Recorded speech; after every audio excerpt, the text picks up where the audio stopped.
नमस्कार किसान भाइयों।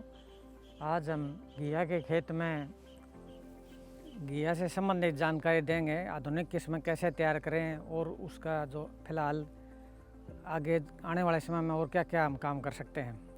तो किसान भाइयों का सबसे पहले स्वागत है हरियाणा कृषि विश्वविद्यालय के सब्जी विज्ञान विभाग के परीक्षण केंद्र में। इस समय हम घिया के अनुसंधान क्षेत्र में खड़े हैं और यहाँ पर इस खेत के अंदर घिया की विभिन्न नई प्रजातियों के ऊपर काम हो रहा है।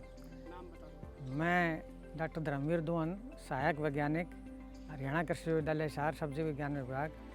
तो घिया, करेला आदि जो बेल वाली मुख्य फसलें हैं उसके ऊपर शोध कार्य कर रहे हैं। तो इस समय हम घिया की मुख्य कौन कौन सी प्रजातियां यहाँ विभाग से विकसित हुई हैं, अन्य और क्या क्या कार्य चल रहा है, इसके ऊपर थोड़ा सा मोटा मोटी बातें करेंगे। तो जैसा कि आप देख पा रहे हैं, इस समय घिया की फसल हमारी लगभग 70 से 75 दिन की तैयार हो चुकी है और इसकी हम 5-6 तुड़ाइयाँ ले चुके हैं। ये फसल हमने जुलाई में 8 से 10 जुलाई के आसपास हमने खेत के अंदर बीज डायरेक्ट इसके लगाई थी नालियों के ऊपर। तो नालियों की चौड़ाई है 2.5 मीटर रहती है नाली से नाली की, और पौधे से पौधे का फैसला इसमें 60 सेंटीमीटर का रखते हैं। और खाद वगैरह इसमें आधा खाद की मात्रा जो है वो शुरू के अंदर ही डाल देते हैं।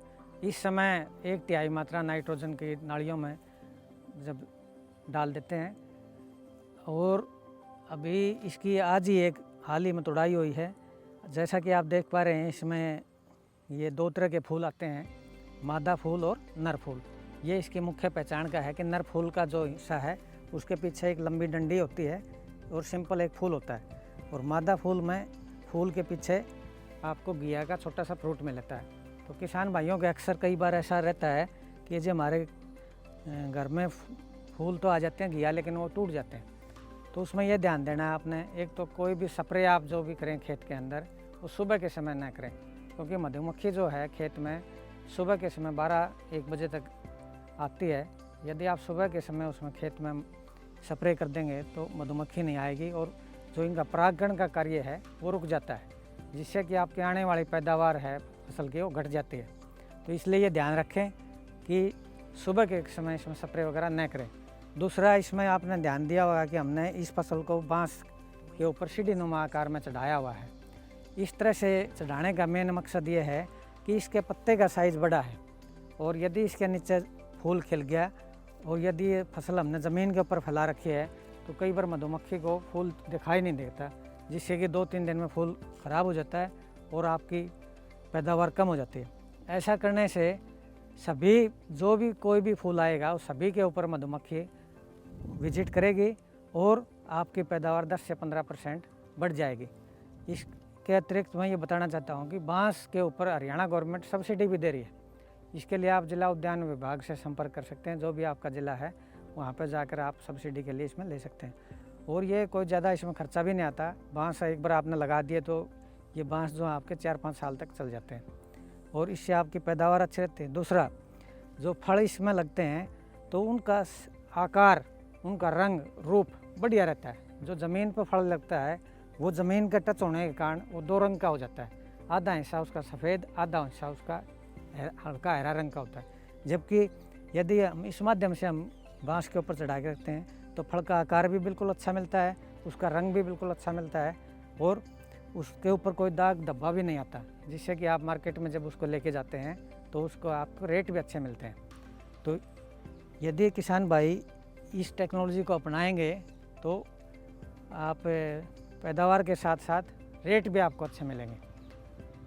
दूसरा, ये एक ध्यान देने की बात है, जब आपकी फसल 60-65 दिन की हो जाए तो इसमें जब 1 से 1.5 मीटर की लंबाई हो जाए बेल की, तो एक शुरू की अवस्था में हम इसमें वृद्धि नियामक का प्रयोग करते हैं कि इसमें वृद्धि नियामक आपने डालना है। यदि वृद्धि नियामक आप में इथ्राइल की 150 ppm मात्रा 2 से 4 पत्ती की डालते हैं। यदि जो 2 से 4 पत्ती की अवस्था निकल चुकी है वो आपने नहीं किया है, तो जब आपकी बेल 1.5 से 2 मीटर की लंबी हो जाए तो आपने मुख्य शाखा को आगे जो बडवार वाला हिस्सा है उसको नाखून से थोड़ा सा तोड़ देना है, और उसके बाद साइड वाले जो ब्रांच आएंगे उनको भी आधा मीटर या पौना मीटर के बाद उसको नाखून से तोड़ देना है। ऐसा करने से जो साइड ब्रांचेज और ज़्यादा मात्रा में निकलेंगी। और इसमें एक ध्यान देने की ये बात है कि जो ये मादा फूल हैं जिसके ऊपर के फल बनते हैं, ये सभी मुख्य शाखा पर ना आकर के साइड ब्रांचेज पाते हैं। यदि आप उसको मेन शाखा को आगे से नाखून से पिंच कर देंगे, पिंचिंग बोलते हैं, या उसको आप नाखून से माध्यम से तोड़ देंगे तो आपकी साइड ब्रांचेज आएंगे। एक बार जब दूसरी साइड ब्रांच आती है उसको भी एक बार तोड़ दें 1 मीटर के बाद, तो ऐसा करने से भी आपकी पैदावार में बढ़ोतरी होगी। दूसरा, आपने शुरू की अवस्था में इसमें थोड़ा बहुत कीट पतंगे आते हैं, जैसे कि लालड़ी नामक कीट आता है। बाद में इसमें कोई ज़्यादा नुकसान वाली बात नहीं है। सिर्फ आपने ये ध्यान देना है कि गर्मी का मौसम जैसे इस समय 35 से 37 डिग्री का तापमान चल रहा है, तो इस अवस्था में ये ध्यान देना है कि आपने 4 से 5 दिन के अंतर पर इसमें जो नालियों के अंदर पानी है वो भरनी नहीं है, उसमें आपने नमी बनाए रखना है, ताकि आपकी फसल, क्योंकि इसके पत्तों का आकार बड़ा होने के कारण ये अगर इसमें पानी की थोड़ी सी भी कमी आएगी तो आपको दोपहर के समय अगर आप देखेंगे तो इसके पत्ते मुरझा जाते हैं, जिसका कि डायरेक्ट आपको एकदम से पता चल जाता है कि आपकी फसल में पानी की कमी हो रही है।